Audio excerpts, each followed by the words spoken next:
Hi guys, I wanted to do a quick run through of how to effectively use the Potent Speaking brief template.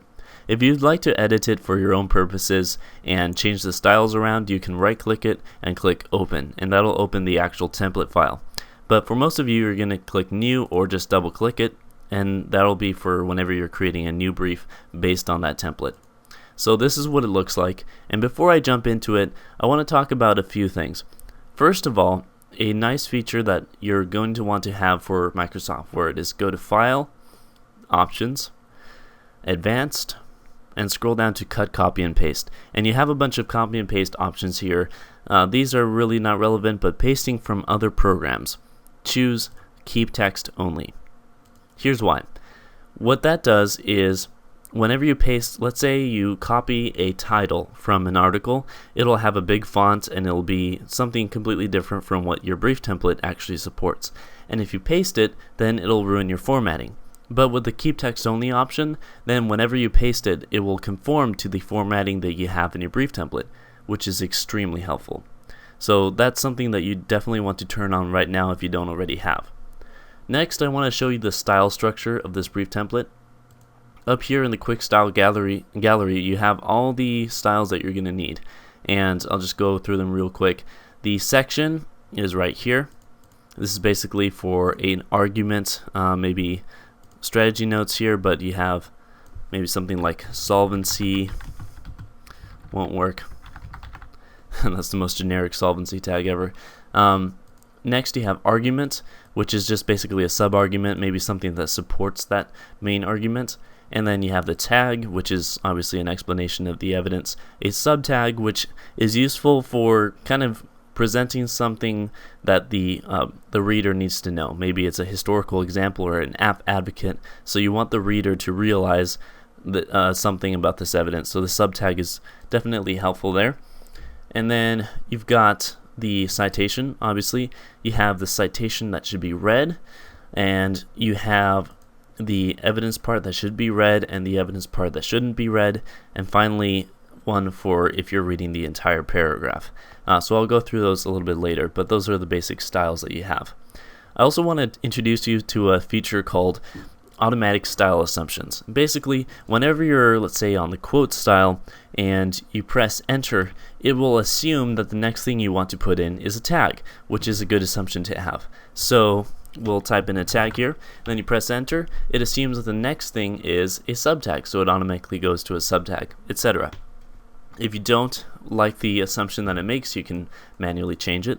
Let's say I don't want a subtag for this one. Okay, I just choose citation and I go with the citation. So that's just a useful feature because most of the time it will predict correctly and it will save you some time choosing styles and stuff. Alright, last thing I want to mention is that this brief template is Cite compliant. If you don't know what that is, you can look that up. If you do know what that is, then you're probably really happy right now. So it is Cite compliant. That is a nice feature to have. Lastly, if you don't understand what the purpose of having a brief template is, or you think that maybe sounds restrictive, and I would understand that, I just want you to realize that a brief template is actually a lot easier to use than no brief template. Brief templates not only standardize and conform different pieces of evidence, they also make it a lot easier to cut evidence because you're doing the same thing every single time. You have keyboard shortcuts, you have helpful shortcuts available in the brief template that help you with writing the brief. So brief templates are actually more helpful and easier to use. Alright, so how do you start off the brief? Well, you're just going to want to put in the basic title, maybe negative against some case, and it'll automatically go up into the header as well. You can choose the team or group name, maybe it's Potent Speaking's brief, and it'll go on the bottom left as well automatically. So that's all the information that you really need to put in ahead of time, and then you can go straight to cutting your evidence. Now, I'm not going to talk about how to cut evidence because if you don't know how, that's a different story. Just cut evidence the normal way. You paste it into the appropriate spot. Maybe right here you paste in the author and date and write some credentials and etc. And with the pasting options that I talked about earlier, it'll be a lot easier to do that. Let's see. The next thing I want to mention is to make sure you keep the styles intact. Whenever you paste, make sure that you're still using the same style that you're pasting into. Even with that option, sometimes you can paste something incorrectly. Just make sure that you're using the styles up here.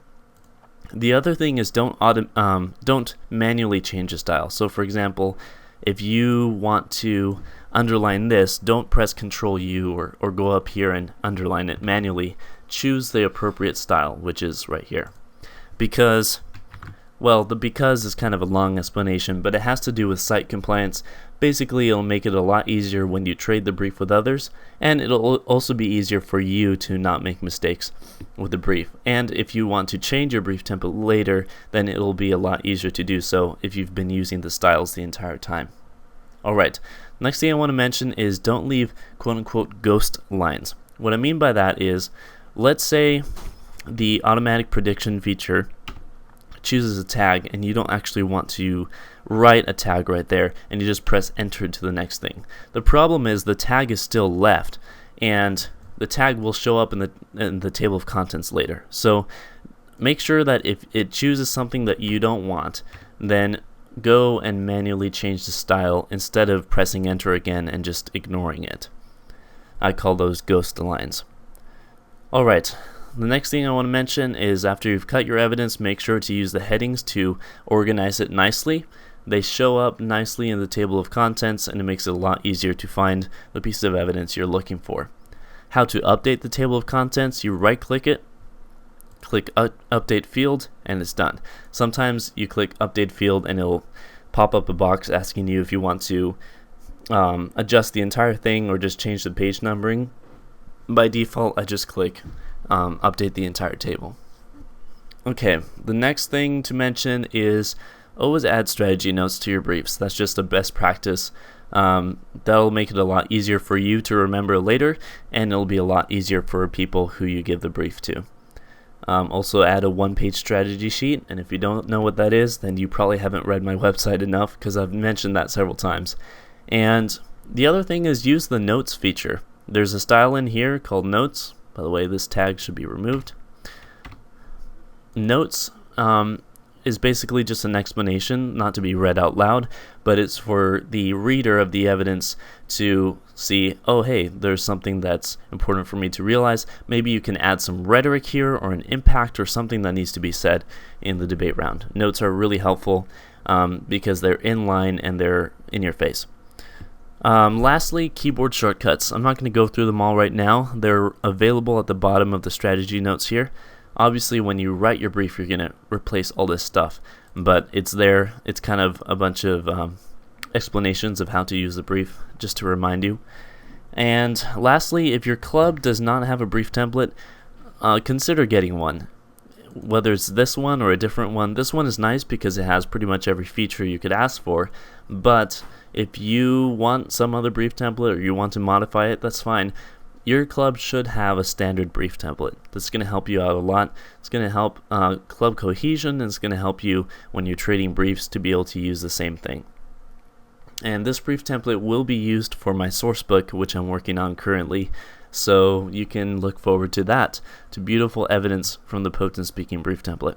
Alright, I hope that was helpful, guys. Let me know if you have any questions. You can email at me at feedback@potentspeaking.com. I'd love to take any suggestions you have. And by the way, let's update the table of contents here, because, okay, here, update entire table. We removed that tag that was gone. There we go. So I hope this helps out, and have a good day.